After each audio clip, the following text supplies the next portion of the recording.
അങ്കിതയുടെ സ്വന്തം സ്ഥലം തിരുവല്ലയാണോ അതോ? എന്റെ തിരുവല്ല, അമ്മയുടെ സ്ഥലം ചേട്ടന്റെ ഹസ്ബൻഡിന്റെ വീടാ തിരുവല്ല. എന്റെ വീട് കോഴഞ്ചേരി. കോഴഞ്ചേരി. ആറന്മുള അമ്പലത്തിന്റെ ഒക്കെ അടുത്ത്. ഞാനവിടെ ആറന്മുള എന്ന് പറഞ്ഞപ്പോൾ ഞാനവിടെ ഒരുപാട് പ്രോഗ്രാംസിന് വന്നിട്ടുണ്ട്. കച്ചേരിക്ക് വന്നിട്ടുണ്ട്, ഗാനമേളയ്ക്ക് വന്നിട്ടുണ്ട്. അതാ സാറിന്റെ ഗാനമേള കണ്ടിട്ടുണ്ട്. എന്ന് അമ്മ പണ്ട് സ്കൂളിൽ പഠിക്കുമ്പോൾ ഞാൻ ഈ പ്രോഗ്രാമിനെ കുറിച്ച് പറഞ്ഞപ്പോൾ തന്നെ അമ്മ ആദ്യം പറഞ്ഞതറിയാം. പണ്ട് സ്കൂളിൽ പഠിക്കുമ്പോൾ സാറിന്റെ കച്ചേരി കണ്ടിട്ടുണ്ട്. നോക്ക്, എന്റെ ആരാധികയായിരുന്നു. അതല്ലെങ്കിലും അതിനും അങ്ങനെ ചിരിക്കാനൊന്നും വേണ്ട കേട്ടോ. എനിക്കുണ്ട് ആരാധികമാര്. അതല്ലെങ്കിലും സാറിന്റെ പാട്ടുകളെല്ലാം ഇഷ്ടമാണ്. കഴിഞ്ഞ പ്രാവശ്യം ഓണത്തിന് വന്നപ്പം ആദ്യം ഞാൻ വീട്ടിൽ ചെന്നപ്പോ അമ്മ ചോദിച്ചത് NG സാറിനോട് ഫോട്ടോ എടുത്തോന്നാണ്. കാരണം വേറൊന്നുമില്ല, പിന്നെ സുനിത നന്നായിട്ട് പാടും, എനിക്കറിയാം. അയ്യോ ഇല്ല. ഈ ആറന്മുള എന്ന് പറഞ്ഞപ്പോൾ എനിക്ക് ഓർമ്മ വന്ന്, ആറന്മുള ഗാനമേളയൊക്കെ ഞാൻ ഒരുപാട് നടത്തി. പക്ഷെ എൻ്റെ ചേട്ടൻ്റെ ഒരു കച്ചേരി ഉണ്ടായിരുന്നു. അന്ന് ഞാൻ കായംകുളം സ്റ്റേറ്റ് ബാങ്ക് ഓഫ് ട്രാവൻകൂറിൽ ക്ലർക്കായിട്ട് വർക്ക് ചെയ്യുക. ആ സമയത്ത് ഈ പ്രോഗ്രാം 7 മണിക്കോ എങ്ങാണ്ടാണ്. ഇത് കഴിഞ്ഞിട്ടാണ് എൻ്റെ എഴുന്നള്ളിപ്പോ. അങ്ങനെ ഏതാണ്ട് ഞാൻ 5 മണിക്ക് എൻ്റെ ബാങ്ക് വിട്ടിട്ട് 7 മണിക്ക് ഇവിടെ എത്തണം. പക്ഷേ അൺഫോർച്ചുനേറ്റ്ലി ഞങ്ങളുടെ മാനേജർ, ഞാൻ കയറിയ സമയമായതുകൊണ്ട് മാനേജർ വിട്ടില്ല. അങ്ങനെ ഞാനൊരു 3 മണിക്ക് പോകാൻ ചോദിച്ചു. പുള്ളി 5-5:30 ആയി ഇറങ്ങിയപ്പോൾ. പിന്നെ അവിടുന്ന് ഓടിപ്പടച്ച് ഇവിടെ വന്നപ്പോഴത്തേക്ക് ഏകദേശം പകുതിയായി. പിന്നെ ഞാൻ കൂടെ പാടുക ആണ് പതിവ്, തമ്പുരു ഇടുന്നത് കൂടെ പാടുന്നു. പിന്നെ അതിൻ്റെ ഇടയിൽ ഞാൻ എങ്ങനെയൊക്കെയോ കയറി ഇരുന്നു. ഞാൻ വിചാരിച്ചു ഇത് കഴിയുമ്പോഴത്തേക്ക് ചേട്ടൻ എന്നെ ശരിക്കും പറയുമെന്ന്. പക്ഷെ ഒന്നും പറഞ്ഞില്ല കേട്ടോ. പാടി കഴിഞ്ഞപ്പോൾ നീ എന്താണ് ലേറ്റായെന്ന് ചോദിച്ചു. ഞാൻ പറഞ്ഞു ഇങ്ങനെ ബസ് കിട്ടിയില്ല ചേട്ടാ. ആ സാരമില്ല, കുഴപ്പമില്ല. അങ്ങനെയൊക്കെയുള്ള കുറേ ഓർമ്മകളുണ്ട്. അതുപോലെ തന്നെ എനിക്ക് കുറേ ഫ്രണ്ട്സ് ഉണ്ടായിരുന്നു ഈ ആറന്മുള. അല്ലേ തന്നെ ആറന്മുള വള്ളംകളി, ആറന്മുള സദ്യ എന്ന് വേണ്ട, ഇതെല്ലാം ഫേമസ് അല്ലേ? ഫേമസ് ആണ് വള്ളസദ്യ.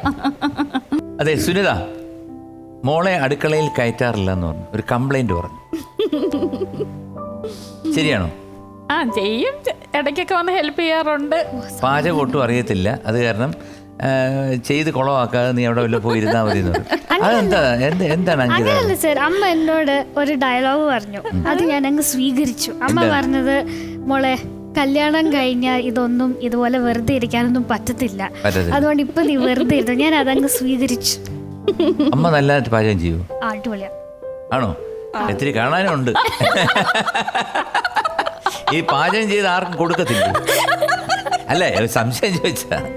സാധാരണ എല്ലാരും പാചകം ചെയ്തിട്ട് എല്ലാവർക്കും കൊടുക്കും.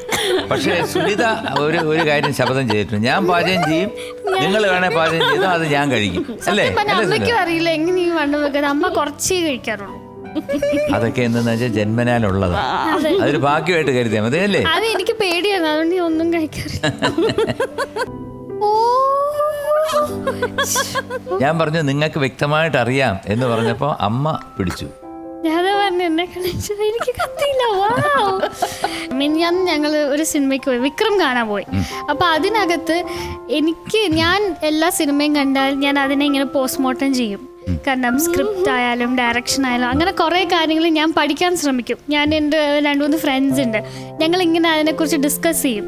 അപ്പം അങ്ങനെ ഇതുവരെ ഞങ്ങൾക്ക് കത്താത്തൊരു കാര്യം അമ്മ പറഞ്ഞു തന്നു. ഞാൻ ഞെട്ടിപ്പോയി. അമ്മയ്ക്ക് അറിയില്ല, അമ്മ ഓർക്കുമായിരിക്കും. അത് എന്താന്ന് വെച്ചാൽ അറിയത്തില്ല.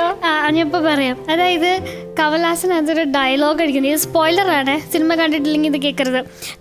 സംഭവം കമലഹാസൻ ഒരു ഡയലോഗ് പറയും, മനുഷ്യന്മാർ ഡ്രഗ് അടിച്ച് കുരങ്ങന്മാരെ പോലെ ആവുമെന്ന്. അമ്മ പറഞ്ഞു അതുകൊണ്ടാണ് വിജയ് സേതുപതി കുരങ്ങന്മാരെ പോലെ നടക്കുന്നതെന്ന്. ഞെട്ടിപ്പോയി. കാരണം അതുപോലെ ഡ്രഗ് അഡിക്റ്റ് ആയ ഒരാൾ നടക്കുന്ന ഒരു മാനറിസമാണ് വിജയ് സേതുപതി അതിനകത്ത് കാണിക്കുന്നത്. അതെ, ഞെട്ടിപ്പോയത് കേട്ടപ്പോ. നല്ല ഒബ്സർവേഷൻ ആണ് ഓക്കെ. ഏത് ടൈപ്പ് ഓഫ് മൂവീസ് ആണ് കാണാറുള്ളത്? ഈ എന്താണ്, ഈ ത്രില്ലറാണോ അതോ ഫാമിലി സ്റ്റോറി ഇതായിട്ടുള്ളതൊക്കെ ഇഷ്ടമാണ്. കോമഡി ഭയങ്കര ഇഷ്ടമാണ്. ഇരുന്നങ്ങ് ചിരിച്ചോളും. അതെ, മനസ്സ് ശുദ്ധമായിട്ടുള്ളത്. അവർക്ക് ചിരിയേ ഉള്ളൂ. ഞാൻ നോക്ക് അല്ലേ സുനിത, ഞാൻ എപ്പോഴും ചിരിച്ചോണ്ടിരിക്കുന്നു. മനസ്സിൽ ഒരുപാട് ദുഃഖങ്ങളുണ്ട്, ഇല്ലാതില്ല, കാരണം എല്ലാവർക്കും ഉണ്ട്. പക്ഷെ ഞാൻ ചിരിക്കുമ്പോ കുറെ പോവും, കുറെ അവിടെ കിടക്കും. That's all. പട്ടി ചേർത്തല്ല. സുനിതയ്ക്ക് മോളെ ഒരു ഡാൻസർ ആക്കണം എന്ന് ആഗ്രഹം ഉണ്ടായിരുന്നു? ഉണ്ടായിരുന്നു. അതെന്തുകൊണ്ടാണ്? എനിക്ക് ഡാൻസ് ഇഷ്ടമാ. ഇഷ്ടമാണ്. പാട്ടും ഇഷ്ടമാണല്ലോ. പിന്നെ എന്തുകൊണ്ടാണ് പാട്ടുകാരിയാക്കുക, ഡാൻസുകാരിയാക്കണം? അത് അമ്മയുടെ ആഗ്രഹം എന്നിലൂടെ നിറവേറ്റാൻ ശ്രമിച്ചതാണ്. അതെ, അമ്മയ്ക്ക് ഡാൻസ് പഠിക്കണമെന്ന് ഭയങ്കര ആഗ്രഹമായിരുന്നു, നടന്നില്ല. അപ്പം എന്നെ കൊണ്ടുചേർത്തു. 2 മക്കളെ പഠിപ്പിച്ചു. മറ്റേ ആള് രക്ഷയില്ല. ഡാൻസ് ഒക്കെ കളിക്കും. ഇപ്പൊ അത് പഠിക്കുന്നതേ ഉള്ളു. മോളും ഇത് ക്ലാസിക്കൽ പഠിച്ച് ഭരതനാട്യം, കുച്ചിപ്പുടിയൊക്കെ അരങ്ങേറ്റമൊക്കെ ചെയ്തു. അപ്പൊ ഇദ്ദേഹം ഈ അഭിനയിച്ച് കിട്ടുന്ന പൈസ എല്ലാം കൊണ്ട് തരുമോ അതോ?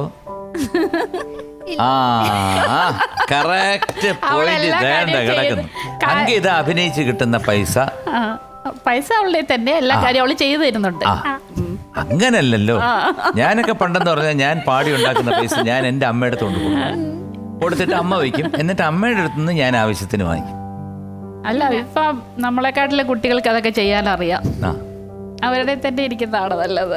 സുനിതയാണല്ലോ അടുക്കളയിൽ ജോലി എല്ലാം ചെയ്യുന്നത്. അപ്പൊ സുനിതയോട് ഒരു ചോദ്യം വേണമെങ്കിൽ താങ്കൾക്കും പറയാം. മൈദ പൊടിക്കാൻ വേണ്ടി മാത്രം ഉപയോഗിക്കുന്ന ഒരു യന്ത്രത്തിന്റെ പേര് പറയും. The machine. അത് പൊടിക്കാൻ വേണ്ടി മാത്രം ഉപയോഗിക്കുന്ന ഒരു മെഷീനുണ്ട്. മിക്സി അല്ല ഞാൻ ഉദ്ദേശിക്കുന്നത്, ഒരു മെഷീനുണ്ട്. അതിന്റെ പേര് പറയുക. അങ്കിതയ്ക്കും പറയാം. മൈദ അത് നമ്മുടെ ഇതില്ലേ, ബെറോട്ട. അത് കഴിക്കുമ്പോ അറിയാമല്ലോ. അതുണ്ടാക്കുന്ന സാധനമാണ് മൈദ. അത് പൊടിയാണല്ലോ, പിന്നെ എങ്ങനെയാ പൊടിക്കുന്നത് മൈദ? ആണോ?